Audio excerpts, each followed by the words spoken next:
Howdy, folks. Welcome back to Hoot and Half. I hope that you're having a great day. I sure am having a good day. Every time I sit down with my buddy Mike Sheffer, it's truly the highlight of my day. And we have so much that we want to get into. And so just welcome. Thank you for being here. Let's just hop right into it. So I kind of want to talk about this, even though it's kind of none of our business, but we need to be on the lookout for it. The nut truck? No, we'll get there. Something awesome just happened to us before we recorded this episode. But Ben Kahn's car got stolen?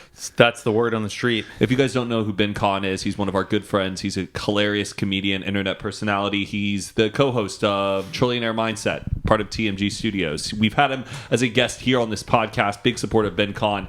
And Ben, for a long time, has had this Volvo of his. That 1989 Volvo. It's his prized possession. It's his baby. He loves talking about it. You know, Ben's like a nice, good, frugal, practical guy. He's not a very materialistic man, but the one thing he takes pride in is his car. It's a gorgeous car, and he just posted on his Instagram story that it got stolen. What have you heard from Ben? Well, I responded to it because he posted a story saying, stolen, if anyone has seen this, and it was him and Emil. And I wasn't sure if he was making a joke like Emil got, kidnapped or something, which is not the best joke. But I was just like, did your car really get stolen? He said, yeah. And it's his white Volvo. I'll put a photo of it up for you. What? It's not like of a bluish tint? I think it might be white. The new one is blue. Oh. The new one's like a bluish silver He has color. two? He got a new one, yeah. Oh, this is the new one that got stolen. No, the old one. Yeah. He was going to sell this one, I think, to some other... He's a big Volvo enthusiast, but... You don't know where it happened? Off the street? Yeah, on the street in his neighborhood. Do you think it's because it's an old car that it's easier to hotwire and steal? For sure, and it's probably been sitting there for a few months because he doesn't... I think it's... It's been scoped out? Is that the word? I think so. Have you ever dealt with a car being stolen before? No, but I have. The first day of college, I brought my childhood bike. It was a Ryan Nyquist BMX bike from Harrow, which in the 90s and 2000s was the bike to get. Harrow, Haro. Okay. There was two BMX brands. Ryan Nyquist was my favorite BMXer. Got the bike when I was 14. My Which prized BMXer? possession. Ryan Nyquist. Oh. He basically... Wait, wasn't there also a skateboarder with Nyquist? Rob Lindquist? I don't know. Rob Lundquist. Isn't that a skateboarder? There's Henrik Lundquist, who is the I feel like I had an goalie English of teacher named Mrs. Lindquist. Anyways, but I only remember Matt Hoffman. Matt Hoffman he had the video game, right? Yes. So Ryan Nyquist is, I think, one of the players in the game. But what he did, he invented what's called the gyro. On the front of your bike, if you have brakes on the bike, you can't spin the front wheel infinitely because the wires would get tied up. So him and this company invented what's called the gyro, and it's like a mechanism so that way you can have brakes and spin the wheel around infinity times without the wires getting caught up. And it was the first BMX bike to have that. I had BMX was intense. It's insane. It's I think that was BMX tricks sometimes were harder than skateboarding tricks. Sometimes, yeah. It's not just you're jumping off with a piece of wood and some wheels on it. You're moving a giant frame of metal around. Yeah, with wheels, and you have to land on both wheels at the same time. Wheelie and bunny hopping is all I knew. You never got into gyroscoping. But let's go down. So you had basically this bike. I had my favorite bike. I rode it every day. Could you do the trick? I was able to do one bar spin, I think. Okay. My claim to fame was I figured out how to stand up on the middle bar and ride, cruise down and ride the bike like it was a skateboard. Okay, got that was my claim to fame. Following it. And I had this all through my childhood, and sophomore year of college, moved out of the dorms, moved into a house with a bunch of my friends. Moving day, I brought my bike, took it out of the car, put it up on our front deck, didn't chain it up, went inside for maybe 10 minutes. I just was moving, so I figured, okay, I can leave my bike out for 10 minutes. Came outside, bike was stolen. Gone. First time I've ever had anything stolen. It is one of the worst feelings I think you can experience. Did you put up signs? Has anyone lost bike? Reward if found? I mean, growing up, bikes got stolen all the time. It was a thing. And if your bike gets stolen, you just know you're never going to see it again. They'll immediately take the wheels off. They'll spray paint it. They'll remove the decals. They'll just scrape the serial number off. Bike thieves know what they're doing. And it was my first experience having something stolen. It's one of the worst experiences I think you can go through. I think I've had a bike stolen too. Have you ever had anything of value stolen though that you can remember? Oh my God, someone stole this. A handful of things, but I always ended up like kind of getting it back. Oh, you've gotten something stolen back from you. Yeah. Dude, Whoa. my phone got stolen when I was in high school. I had the LG Envy. Do you remember that phone? Yeah, yeah. Where it was like the Verizon's version of a Sidekick and it just folded open. It had the keyboard, everything, had like dual speakers. And it was like my first big borderline smartphone. Like you could surf the internet on that phone if you tried, but no one ever did it back in those days. You could surf the internet. But you know what, like you did that, like you pulled it open, you immediately thought it was going to charge you and your parents were going to ground you. Okay, so we had PE, and PE we had like lockers, but like Physical exercise? Yes, physical education. Oh, that's what it is. Okay. And it was like a PE class in high school, and you know you had to go down to the locker, you had to get changed, and then I'm pretty sure you're supposed to have like your own lock for your lockers. If you had to bring your own lock for the lockers in the gym, but sometimes like I didn't have my locker, or people just didn't care because no one else was in the gym, and we would just leave our backpacks in there. Like it was just a real lazy day. And I left my backpack in there. My phone was in there, and I came back, and my phone was gone. So I was like, my heart sank. I was like, shit. And I think I was pretty open with my parents that my phone had been stolen. I didn't get grounded. But I filed a police report with like the on-campus police officer. Did you have one of those? Oh, this is in college. High school. On campus. Yeah. Should I say what at school? I feel like campus is like a college word. Did you call your high school? Your high school is still a campus. I don't think so. I think campus is college. Maybe that's my own weird in brain. my head, I think any school grounds is a campus. The elementary school, we're on the campus of yes. junior day elementary. Anything that is Mom, can you come pick me up from campus? Because you're either on campus or off campus. You got to go to lunch off campus. At school. People defend me in the comments if you think I'm right. Or what are you sipping on? I'm having a Dr. Pepper Zero sugar.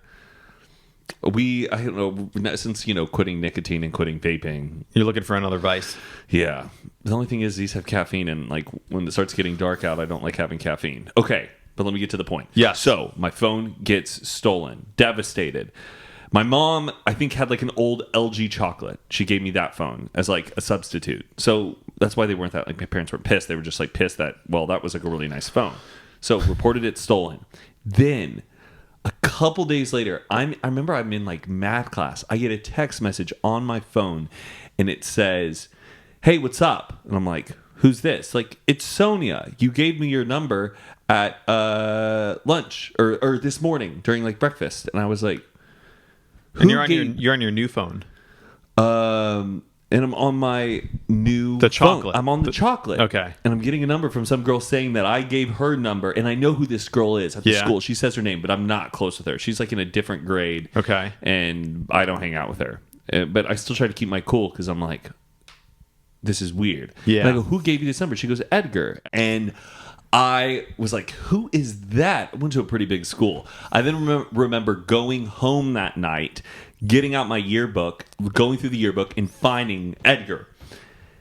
And I'm like, shit, this kid goes to my school. And this is weird. If Sonia said that, but I didn't want to go confront any of it. So then the next day at school, I went... Our school was like multi-levels, had balconies and stuff, and I knew where like mostly everybody like hung out after school. Did you assemble a squad of friends for backup? I just sat there at the end of school and I hovered over on the third floor looking down to like the second floor, watching this kid talk with his friends.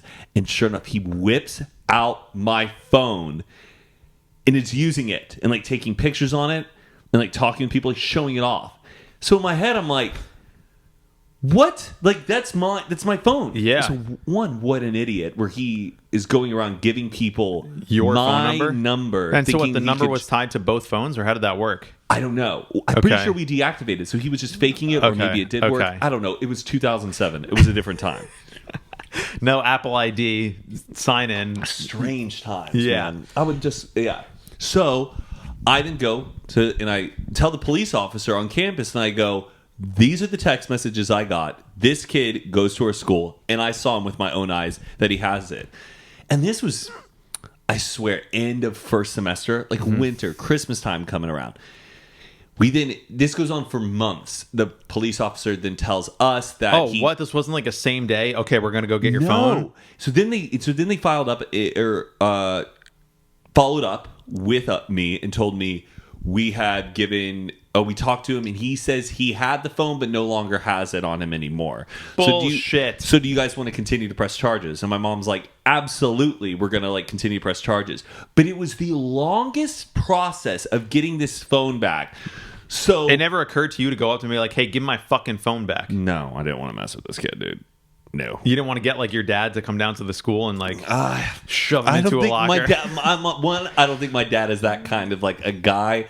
And it's just, or to be like, give the phone back or something. I don't know. I did not know this kid. I know, this kid was like serious. Even though looking back, I was probably 2 feet taller than him. But like, this kid and he was like a 14-year-old kid. Yeah, I know. But like, I know. Looking back, but like, I just think we just didn't want to like risk any conflict. Sure. He's already admitted to it. I'd rather also get the money back more than anything. Fair enough. Because the thing is, I wasn't that in love with the phone. I wanted a sidekick too, but I couldn't because I didn't have T-Mobile. So I ended up going to Young Life camp, and I remember I get back from camp. I'm pretty sure this is how it all went down. And my mom goes, "So guess what? He finally brought the phone back." And by this time, the phone's out of style. Yeah, it's a year old. I have like the LG Voyager. I have a touch screen now on like my front screen of my phone. But I got it back. I finally got it back. And what happened? How'd they get it back? I think he realized, he goes, well, if you don't bring this phone back, we're going to press charges. And this kid did whatever he had to do, but he pushed it for months. But ended up getting my phone back. Do you still have the phone somewhere in like a junk drawer in your parents' house? You know what? Probably. We usually keep phones in my house. We should put it on set. That'd be a nice memory. You think so? Yeah. Did you keep all of your old phones? I keep the boxes. I do all that. I don't know what it is about keeping those Apple boxes. Isn't that such a bummer about like technology, is knowing that it's always dying? Yeah, it's everything. Yeah, and the older the technology that we have, the longer it lasts. So like if you have a typewriter from the 60s, that's going to outlast a phone from 2007. Is that true? The newer the technology, the shorter the lifespan. And that is called what? Planned obsolescence. Very nice. Come on.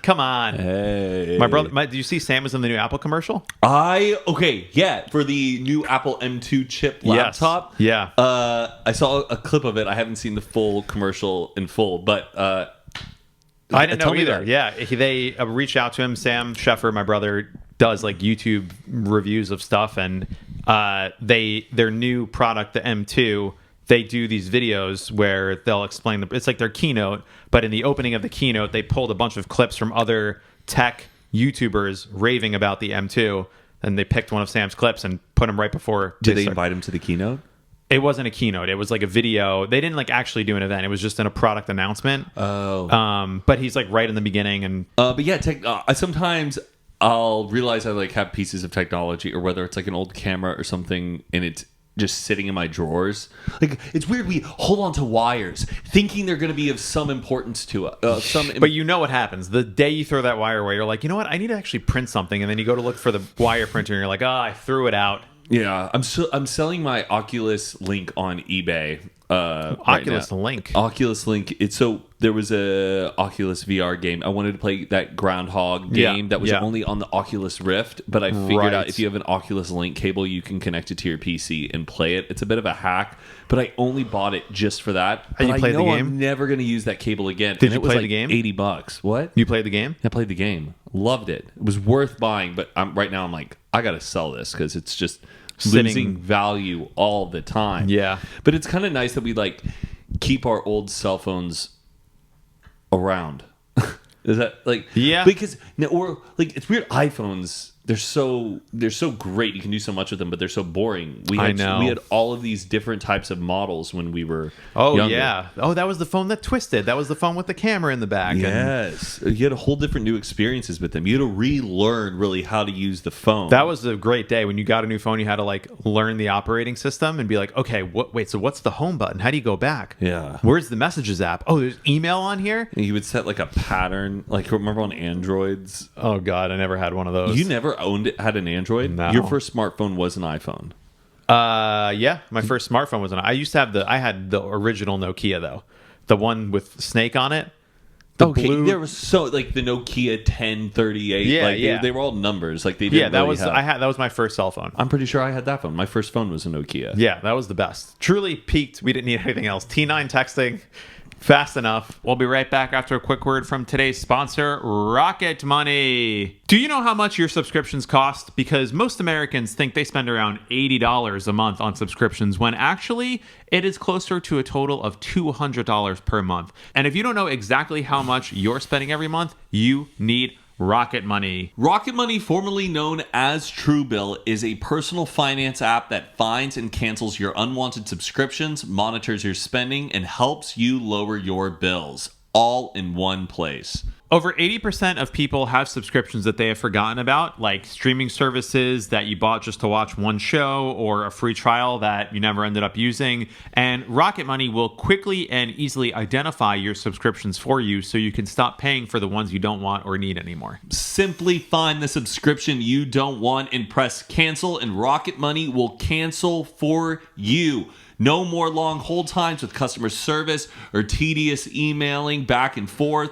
Rocket Money makes canceling subscriptions as easy as a click of a button. Over 3 million people have used Rocket Money, saving the average person up to $720 a year. I have been using Rocket Money this entire start to 2023, and let me just say it has brought so much peace of mind and clarity when it comes to me and my own personal finances. I found out that I was subscribing to things I never even knew about and my money was going to, and knowing that I've stopped it and now I'm able to save my money makes me feel so good, all thanks to Rocket Money. So stop throwing your money away, cancel unwanted subscriptions, and manage your expenses the easy way by going to rocketmoney.com/hoot. That's rocketmoney.com/hoot, rocketmoney.com/hoot. And now back to the episode. Should we tell the people what just happened to us? The nut truck. The nut truck, the nutmobile. I think there's another word they also use for it, but you know, Planters peanuts. Yes. For the people listening, people watching, and you know, like Wiener or Oscar Mayer. You guys know Oscar Mayer Wiener. They have the Wienermobile. That's like that one's like a little bit more well known, right? I think so. I think they're both pretty. But so this is the peanut version of that, basically. Yes. It's a giant peanut truck. It had visited you guys. Yeah, last year, Adam's manager, I think, set it up for us. It came to one of my friends' houses that we're visiting, and it's basically what looks like a converted school bus, but it literally looks like a giant peanut. Yeah. On the road. It's insane. It turns heads, and last time it was here, I was out of town, and finally it was able to stop by the lovely team of and it's the Planters because Peanut. Someone asked about it on Hoot and a Half when we did our Q&A episode. Someone asked, "Have you ever ridden on the Planters nutmobile?" Did they really? That's how this all happened, and I think I posted that question and we answered it on the episode. Someone saw that, emailed the Planters people, and was like, "Hey, they talked about you on Hoot and a Half." They emailed. Well, shout out to those people. Yeah, now we set it up. Thank you for making it happen. Yeah. So the lovely Planters people, it was Alexa, Grace, and Kevin. Yes.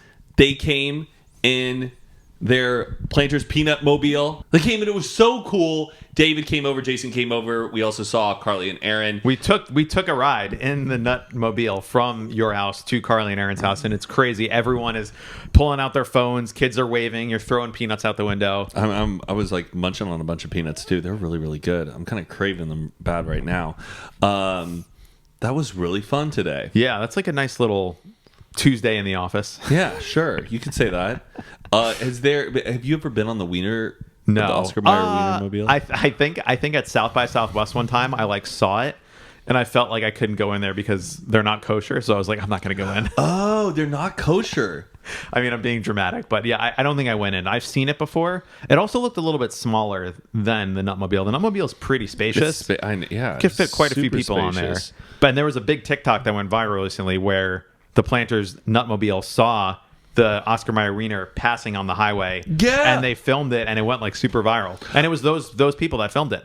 I know. That was so cool to like see that and talk about that with them. Yeah. Those are like always those cool internships or jobs that they pitch at colleges that you wish you could get, but only a select few are ever going to get that position. Yeah, I think that's what they were doing before. They were at UCLA recruiting people. Was there any job like that you really wanted? Not really. I don't think there was not that many cool. I mean, we were in Rutgers, and it was a lot of New York City. Everyone was like, "Oh, I want to get a finance internship," and everything was finance and business, and it wasn't anything like that I can remember. Why did you have something at your school that was like? I just remember when internship. the Oscar Mayer one was being pitched. They're a Texas company, right? Oh, are they? It sounds like it. Oscar Mayer. That sounds Texas to you? I don't know. But I was telling the people on the Planters Peanut thing, I had a memory of one time I was on an airplane when I was a kid, and we got off the plane and there were all these people cheering, and then like a whole parade of kids who were also on the flight. And the kids on the flight were contest winners for the Oscar Mayer like singing contest. And they all got off the flight, and then they got onto the Oscar Mayer Wienermobile outside. And I remember being like so jealous of these kids winning a contest that I was not a part of, didn't enter, but I just like, it looked like they were just having a great time. Yeah. I always wanted to win the Nickelodeon ones where you would get to go to Nickelodeon Studios or go to a Toys R Us and fill up your cart with as much things as possible. Do they not do that anymore? Like I couldn't tell you. But I don't even think that was a TV show. The shopping spree one. Yeah, it was just like these interstitial commercials on Nickelodeon. We had these vivid memories. They would just stuck in your brain of a kid going through a toy store, getting what they want. What would have been, and it's always fun to think about, like, what would have been your strategy? Where would you have gone? We like talked about this with my dad. We'd be like, okay, you only have 1 minute. You have to fill up your cart with as many things as possible.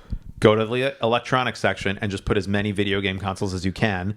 Get all the video game consoles and then either return them for store credit or sell them on eBay and then get the cash and then go buy what you want. That's what, like, we would just yell at the kids the whole time. The kids would just be stuck in the Play-Doh aisle, like, getting distracted. There's nothing worse than, like, the attention span of a 6-year-old kid. And they weren't. But then do you also remember, like, the bicycle aisle? Oh, they would just grab the papers. The papers. And I was like, just go down the whole thing. Grab them all. Throw them in there. Yeah. Man. Wow, that was a good memory. We got to pull up some of those Nickelodeon clips. Yeah, and just react to them. That'd be fun. That's what I'm also thinking. What if we like got like a new set where we could really pull things up, like a TV? Yeah, that's easy. We can do that. I know. I've always loved the vibe of our set, but I've just been considering, like, if we were to revamp it, how would we do it? I love this couch, but I feel like it has to go. It's really big. You think it's too big? If we don't have a lot of guests, it's not that bad. I just want to enhance the lights, enhance the cameras, and then do something. Maybe if we're just more at a table. Oh, I'm open for it. If you guys have ideas for what we can do to please, guys, 2023 set, a table could be interesting. Yeah. What's that? We got a lot of leg in this version of the podcast. The table could be interesting because I think we're still gonna like have people on the podcast visiting, but it's not gonna be. It's gonna be less of an interview thing and more of just a conversation. That's what we're kind of putting out there because sometimes there's just so much formality that goes into like interviewing someone where. You guys as listeners, I would much rather us get into like the nitty and gritty of us talking about a lot of other stuff rather than the formalities of the. How'd you get your start? How did you get started and all that? I personally just feel a little burnt out on those types of questions, and so I'd rather just get other people's thoughts and opinions about other stuff. Just a good hang. Yeah, definitely. You met my parents? I met your parents. Lovely people, Melissa and Benny. Or Mama Sheffer and Abba. Yeah. Why do you call your dad Abba? It's Hebrew for dad. Oh. Yeah. Okay, cool. I didn't know if that was like a nickname or anything. Hebrew for dad. You'll hear a lot of Jewish people calling him. Do you never call your dad? Never. Only if I'm like kind of being a dick. I'm like, what's up, dad? Like it's like weird. Abba. It's weird. He's not. Dad is like a weird word. When he becomes a grandpa, what are you going to call him? Saba. Saba? That's so you grandpa. graduate from Abba to Saba? Yep. And what do you call your mom's just mom, right? Yeah, but some people call their mom Ima. That's in Hebrew. Ima. And then if it's a grandma, it's Sima? No, it's Safta. Safta. Ima Safta. Abba Saba. What is so funny? Sounded like a Harry Potter spell. Ima Saba, Abba Safta. They visited for how many days? 3. Picked them up Friday morning. They were here all day Friday, and my brother Sam visited, who now lives in San Yeah, Francisco. your mom, the first thing she said when she saw me was like, "Did you brush your teeth?" Oh, yeah. I was like, She asked me if she could make that joke, and I was like, sure. yeah. Yeah. Why not? Why not? That was from a Good Influences episode where Matt Yeah, shared with the world. Okay, but both of your parents, I thought this was kind of interesting because I know the people like don't know. Your parents were both born in Israel, Yes. but your mom was Raised in America. Raised in America. Yeah. When did your dad move here? right before they got married when he was like 28. Okay, yeah, because your dad has like Pretty thick accent. pretty thick accent. Yeah. and then but in my head I didn't want to like I don't know immediately be like, why do you talk different than No, her? Like, dude, we always, even like in high school, all my friends used to like make fun of the way he talks. Like when he says Daron's name, he goes, Daron. Daron. Yeah. It's, no, you're totally fine. They loved you. And they loved Patricia. Great, It was great. cool. That was a fun afternoon. Yeah. So that was quite a thrill, but I do have my sick waterproof shoes. I did. Oh, I forgot to put Stacie. mine on.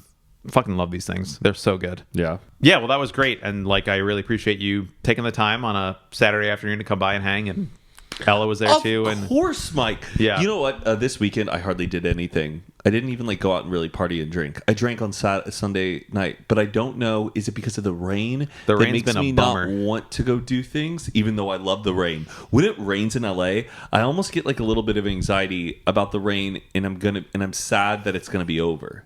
yeah, that's a weird thing. When it stopped for like a day or two, you're like, "Ugh, I just want it to rain again. And then it came right back. But why? Because it doesn't rain that often. You can go months in LA and it never rains. It's a nice And change of pace. It's exactly, but it's just very rare, and I like to like soak it up when I can. And sometimes it's like an inconvenient day when it rains. I don't know. I was just like a little. It It's makes just me knowing feel that better. it's going away. Yeah. I love the thought of knowing that it's going to rain straight for 3 weeks. I love that feeling You might be the only person. because it's like truly. Weather is like just an act of God. There's nothing you can do. You can't do anything about it. Nobody can do anything about it. So I like it when it rains. Let's see if it's going to rain again. I don't think it will. Yeah, no more rain in the forecast. We did it. That's it. Golden sunshine. Golden sunshine, that's for sure. Yeah. But yeah, I guess that made me not want to do anything. But I've also been so worried if I'm past the party like phase. You did turn 30. I know, but it's weird. Just drinks just aren't hitting the way they used to. Aging is a process, growing old and having new experiences, but it doesn't mean that it's a bad thing. Yeah. I'm so far clean on dry January. I haven't had a sip of liquor. And You haven't drank at all this Nope. entire month. nobody's noticed. You haven't complained at all. I know. I already did the 3-month stint last year. Okay. And then I had a few, we'll call them slip-ups, but I chose to, I wasn't like, oh God, I'm like home alone. Yeah. But, just want to do a dry January, and I haven't had any downsides. I feel like I'm being able to like tap into that hyped energy without the requirement of boozing up. It's been great. I really want to start a book club of sorts this year. And I know you have the knitting club, which is like really great. And I'm very envious of that. I want to join it, but like there's always something going on a Wednesday, and you guys kind of start early, and I have to go to the store, and just life gets so busy. But I've been talking to a friend about starting a book club, which I feel like is a little bit of a easier club to start. Hopefully you commit to it. That's what because I have been a part of 2 book clubs started by dudes. Nobody ever commits to it. Girls, when they make a book club, it happens. Yeah. Girls love talking about books with other girls. Okay. I'm not making this a gender thing. It's a girl just that I'm gonna something start it with. I've observed. Girls are more like, and also it's just because it's the quality of books. A lot of books out there are written for girls, or just, I don't know, the feminine perspective.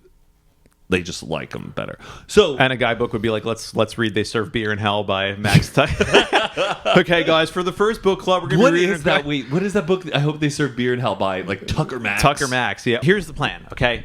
The reason is because I read sometimes, not as much as I should. Everyone says that. Fictional books. I usually don't read fiction, so it's also an opportunity for me to read fiction because I think there is value in it, but I just never had the urge to do that. So all I read is fiction. I know. I can't nonfiction. Give me the guideposts. Sum it up. Summaries, because like reading paragraphs of things that are about the same idea, unless it's like a Malcolm Gladwell book. Okay. Tell me a story of a phenomenon, a case study of something, and why it's interesting. A lot of nonfiction is very repetitive. Yes. And there are certain techniques to reading them where, like, for example, when I read some of these nonfiction books, I will read the last chapter first, because that's usually a summary of the entire book. And then I'll go and I'll read, like, the first 2 pages of a chapter and the last 2 pages of a chapter. And if I like what those have to say, then I'll go and read the full chapter. Like, yeah, I don't believe any of this, but sure. You don't believe that I do this? I'm kidding. No, I'm serious. Okay, Because I think you've done this. I think you've done this twice. Yeah, and you say that this is what you do. Yeah, I've started doing this. Okay, all right, great. I have done it exactly twice, and I'm recommending it to you as a thing that I've discovered because... Do you do this before or after the cold plunge?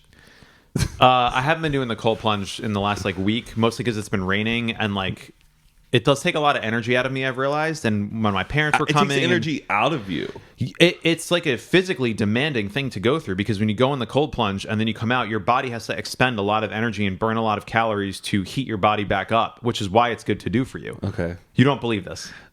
Burning the calories and the energy now being it's a shot.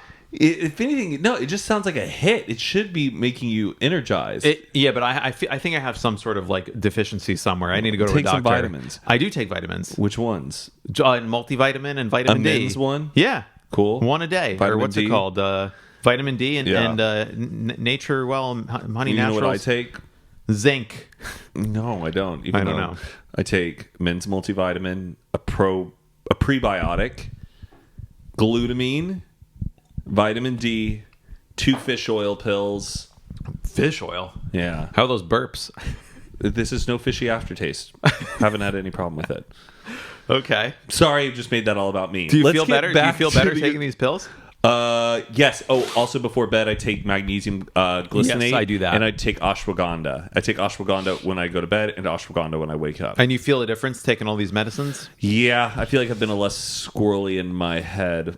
I'm more calm. And you've quit the nicotine? And I've quit the nicotine. I don't even think about it anymore. Well, here's my question is, do you want to join the book club?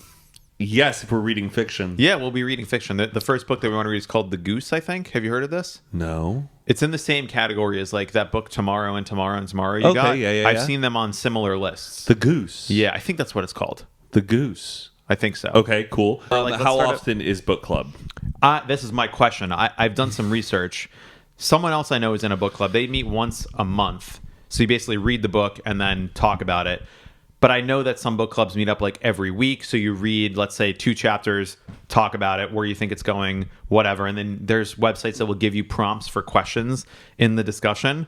So I don't know. The format of it has not been determined. So I'm open to any suggestions you may have about how to run it. The big thing that's challenging with book clubs is everybody has to agree. Once you get to that point, you have to stop reading. Right. For everybody to catch up. To talk about it. Because I hate talking about a book when someone's 5 chapters ahead. Right. Where you'll be going, this part really moved me. And they go, well, get ready for the next few. And then you're like, shut up. You... But I know book clubs are great. They're good. I just hopefully everybody is on the same pace and taste and enjoy reading certain types of books. I'll ask you a very direct question then. Yeah. Do you think the book club would be better suited where you have to read the whole book and then we meet and talk about it? Or do we read half the book and then meet, talk about it, and then read a third of the book? Or is it just, this is what we're reading and we're going to talk about it when it's done? That's a good question. It all depends with different people. I think with you, I don't know. Do you like talking about books while you're reading them with people, or do you like to talk about it after? Do you have that post-movie? I like talking about a book I'm reading with somebody who has already read it. Got it. And so they have getting their perspective. approval and excitement of where I'm at. Because right now I'm reading A Little Life by Hanya. Very intense Japanese last name. Not intense, just hard for me to get in my brain. It is one of the most excruciatingly painful books I think I've ever read. Gosh. It is so damn depressing. A Little Life. For the people who know, you know.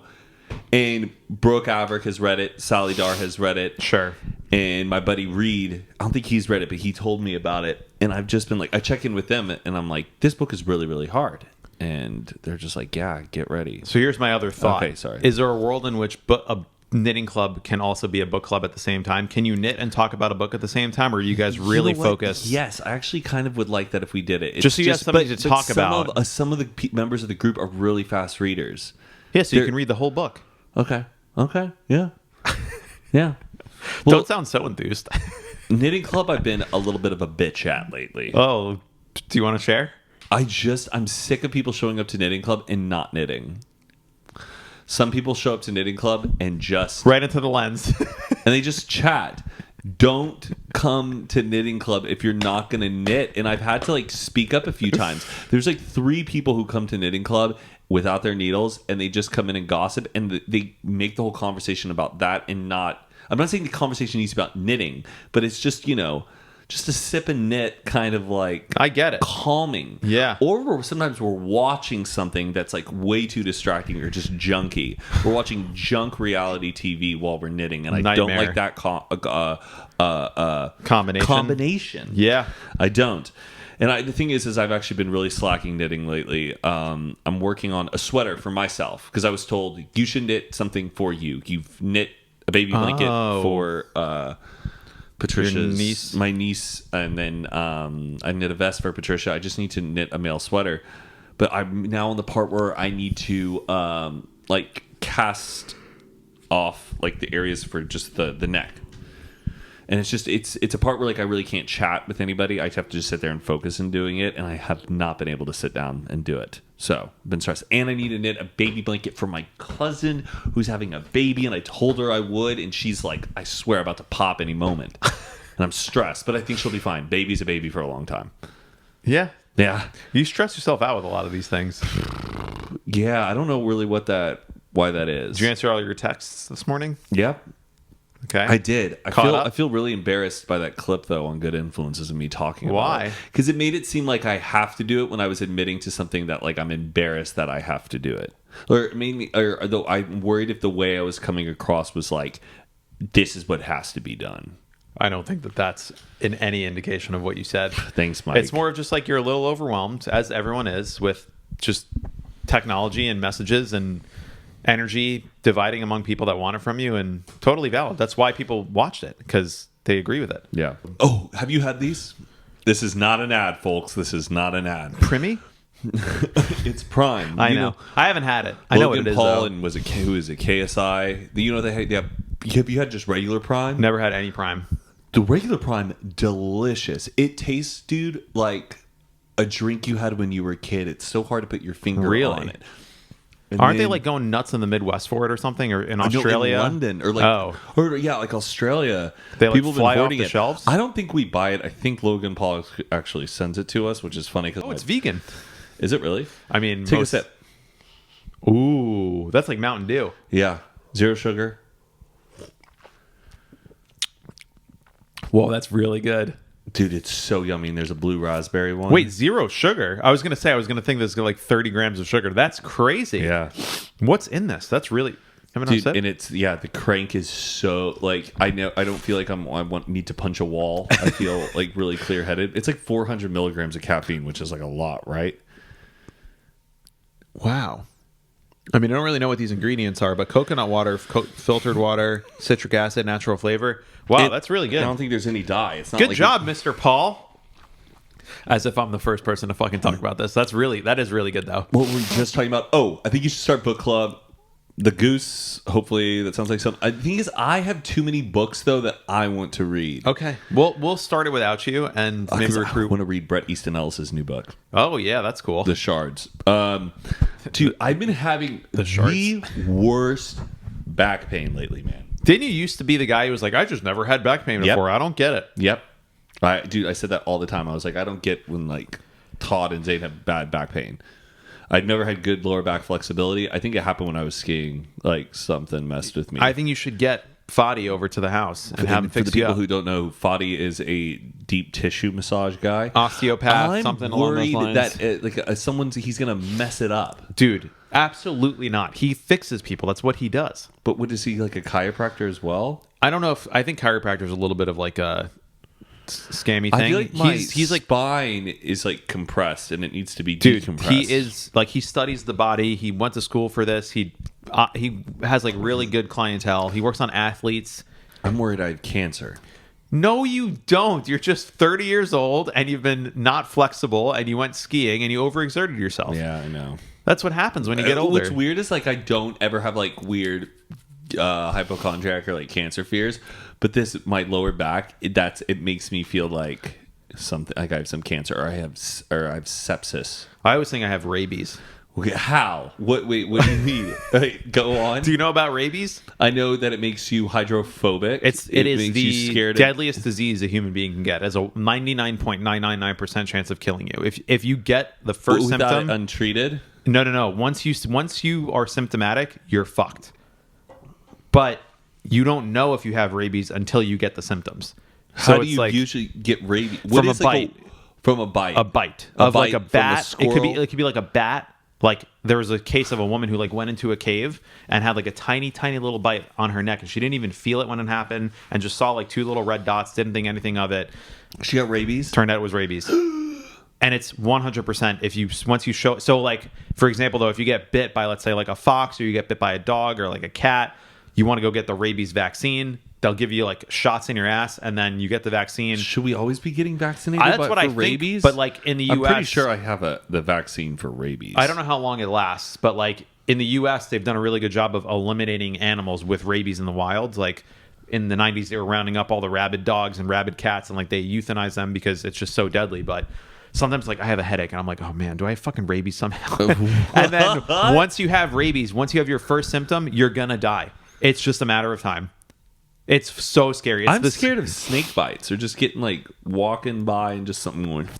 Yes, that's insane. Like going into like I'm always worried like a snake has somehow snuck into a room. No, they're not going to be in a house. You never know. No, dude. One time when I was a kid, we were coming home and pulled into our driveway. Did you have your little driveway in the garage? We clicked on the garage button. All of a sudden, the garage door just started going like, grrr. Like it started like warping sideways, and my dad's like, "What the fuck?" And going shit. We're getting out of the car thinking like something fucked up. My dad gets a flashlight, looks at the corner where like the gears are, the pulley is that like pulls up. A snake nested in it, and when the garage door went up, it killed the snake. This snake got caught in it. Shook me up as a kid. Oh god, that's so violent. Oh, I mean, yeah, that would make you. I mean, if there's a snake in your garage, like a snake. Yeah, so I'm always like, when I'm in our garage, I'm like, is there a snake back here? Like, but the thing is, I'm not scared of snakes. If a person like put a snake on me, I'm like, this is fine. This is safe. This is a zookeeper. This is a snake guy. But a wild snake. Yeah, something that sneaks in. You think you could suck the venom out? Would you be able to do that? Would you have the wherewithal to be like... Yeah. What an insane thing to have to do. Can that work? I think so. I think that's like actually what they say to do is you want to get the venom out. I always love the thing that's in a first aid kit where it's like a venom sucker. Yeah. I used to love fidgeting with that when I was a kid, and I was like, what if you put it on your eyeball? I would have such intrusive thoughts about it. Yeah. But no, you know what? I've realized I'm never going to be a hiking or a camping guy. Never. No, I'm done. Not done. Like something recently happened, but like the idea of Lyme disease is not worth it at all. Oh yeah, that's a scary one. Or in ticks and stuff. Goodbye. Like, you ever had a tick on you? No. Oh, dude, it's I don't think the I've worst. ever seen one with my own eyes. I had one on my arm one time, and I got in the car and I saw it, and I was like trying to flick it off, and you can't flick them off. That like makes no I was sense. trying to like rub it and flick, and I was like, oh my god, that's a tick, and you have to like grab it and fucking yank it out, and then sometimes the head will say, "Fuck ticks, fuck camping. I'm totally with you. Yeah. Never again." Maybe like Glamping. Because I've debated like on getting the roof rack for my car. Like, You're gonna get it? I don't think so. Well, I don't know. I texted Casey Neistat about if he's had clearance issues, because I've heard about people with the Defender. If you get a roof rack, you can't enter parking garages, and I'm like, huh? Like that messes with me. But then Casey's like, don't get the factory one, and I'm like, well, I kind of wanted the factory one because I think it looked cool. But now if Casey Neistat says not to get it, I think that's gonna make me uncool. Yeah. And then I've thought like it would be cool if I was like out in like a pasture, like on someone's property, like a farm, right? And we went camping on something like that. Yes. And I had a pop-up tent on the roof of my car. What about like in a state park with a bunch of other campers? There's like a water hookup. It just doesn't sound fun. I don't want to go hiking. Yeah, it all just sounds like you can't shower. There's no bathroom. Yeah. Like, why are you gonna pay money? But all respect to people who want to go do that. Disrespect. No, I'm kidding. I wish it was a surfer, but I don't want to go surfing. That's a big schlep too. Any big schlep, I'm not into anymore. Not that I ever Surfers have look been. so cool. You can't tell me you're not looking cool if you're out surfing in the middle of a parking lot with your wetsuit halfway across your waist. Yeah, but it's just you spraying off sand. Yeah, that's the most badass thing you can do. No one is ever looking at a surfer who's like doing that stuff, like going, haha, dork. Yeah. Like camping, I can be like, all right, that's kind of nerdy. Surfing, I'm like, that's kind of cool. That's 100% true. But like, if you don't have the DNA for it, like, you could just look at someone and be like, oh, that's a surfer. I don't think we have the DNA to be surfers. That's your whole day. You got to wake up, do dawn patrol, crack of dawn, get there before the sunrise, get in the cold water, and just like get pummeled by the waves all day. Like that's your whole day. Not for us. What is the thing that we wish we could do and maybe could do and be those kind of guys? As like an activity, like a cool guy activity? Yeah. Drinking. I think we need like a cool guy activity, Mike. To do on weekends that's not drinking. It's something we can do on weekends. It's something like we go and do. Like what? Like bowling?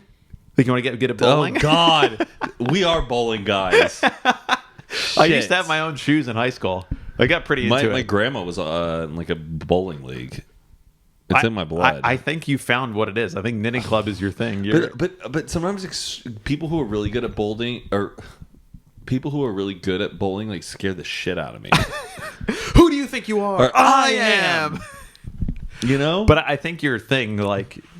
But I think there's a degree with bowling where it's like, you're a good bowler. You're not going to like do anything more exciting. How much do you think the best bowler in the world makes a year?